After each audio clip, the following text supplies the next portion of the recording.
We're back with For the Record. We're speaking with the candidates for U.S. House District 4 in South Carolina, and joining me now is Democrat Catherine Harvey. Catherine, thank you so much. I want to start by talking a little bit about you. You're a Spartanburg native, chair of the Spartanburg Democratic Party. My first question to you is, how have you been involved in the district to date, and what are some of your accomplishments? I love talking about this district, and I love talking about Spartanburg. So I'm born and raised there, moved back 7 years ago and started 2 small businesses that predominantly support local nonprofits here in this area and across the state. And honestly, really was welcomed with open arms and given leadership opportunities from the get-go. And that included opportunities to co-lead our complete count efforts for the census. So it was during the pandemic in 2020. We got almost all of our county counted. We were one of only 5 counties in the whole state that were able to achieve that. And I worked with over 60 partners across the county to do it. And I've been able to work with nonprofits who are building trails throughout our community, who are supporting educational attainment and attainable housing. And all of these opportunities have allowed me to really work with folks from all different angles of the community, all different levels of leadership. And at the end of the day, it's impacting folks here in Spartanburg and in District 4. But I'll tell you, one of the things I'm most proud of is that I had the opportunity to fight for the health of women and families at the State House after Roe fell. And it really crystallized to me how important it is to be involved in local government, how important it is to stand up and advocate for what people really need in your community. And it's really led me to this moment today. You're running for District 4. It's a big district. It's a diverse district, represents parts of Greenville, parts of Spartanburg County, over 700,000 people. What do you feel is the biggest issue facing District 4? You know, I've been out on the campaign trail for the last 9 months, and before that in the community, you know, talking to folks all the time about what matters most to them. And what really hits the top of the list is our economy right now. You know, families are feeling it. Our working folks are feeling it, and we have a moment right now in this district, in this wildly thriving district, right? Fastest growing, youngest trending, majority female district here in the upstate, where our families need a lift. They need a real opportunity to get back on their feet. They need some support, especially after this storm that just hit. And so we're hearing a lot about economic impact for folks. And I think there's opportunity right now to use resources that are already available to start to lift our families and get costs down. That can look like voting to expand the child tax credit, which ultimately lifted up 1 million children during the pandemic and immediately provides relief to families. It looks like holding big corporations accountable for price gouging. Folks are really feeling inflation, and that's a big reason.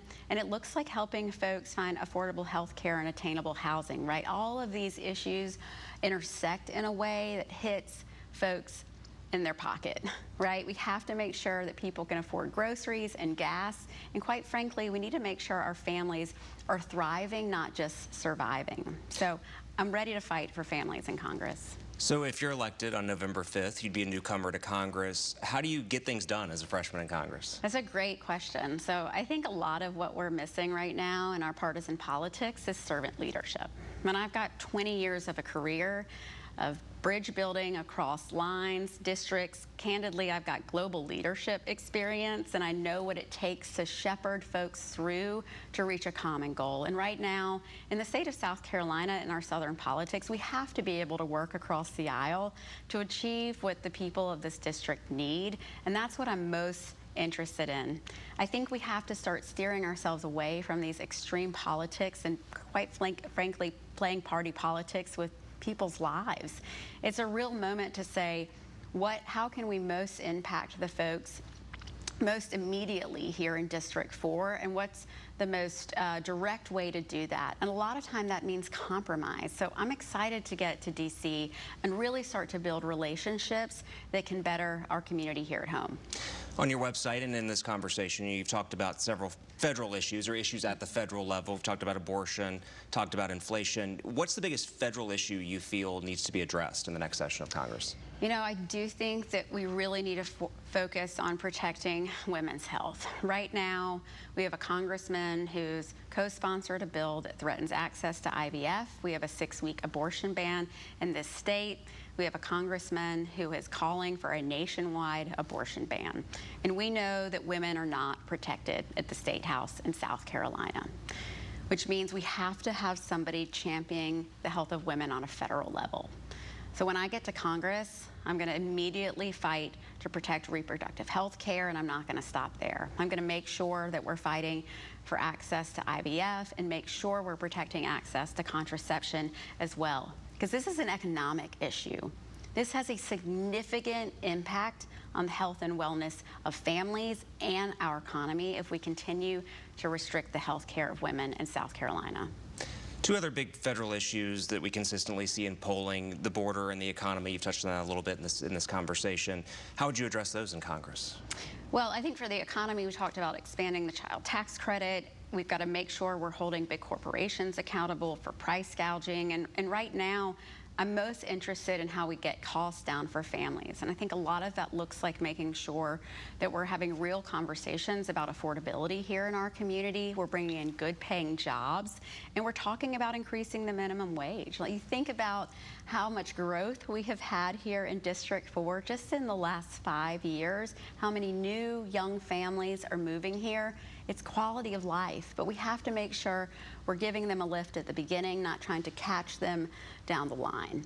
And so I'm really excited to focus on families and child care and what can help them the most in Congress. And when it comes to border security, we know this is one of the top 3 issues for folks here in this district, and it's a crisis here in this country. And to be honest with you, we had the most conservative, comprehensive, bipartisan security bill on the table earlier this year, and our congressman blocked it. Our congressman decided to run on the issue instead of being part of the solution during this election year.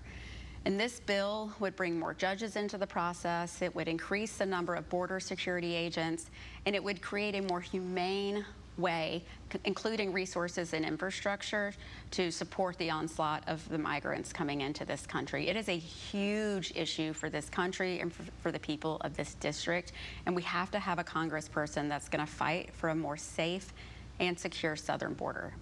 All right, Democratic candidate for U.S. House District 4, Catherine Harvey, thank you so much for joining us today. We appreciate it. Thank you for having me. Absolutely. Straight ahead, incumbent Republican William Timmons joins us as we continue to preview the race for U.S. House District 4.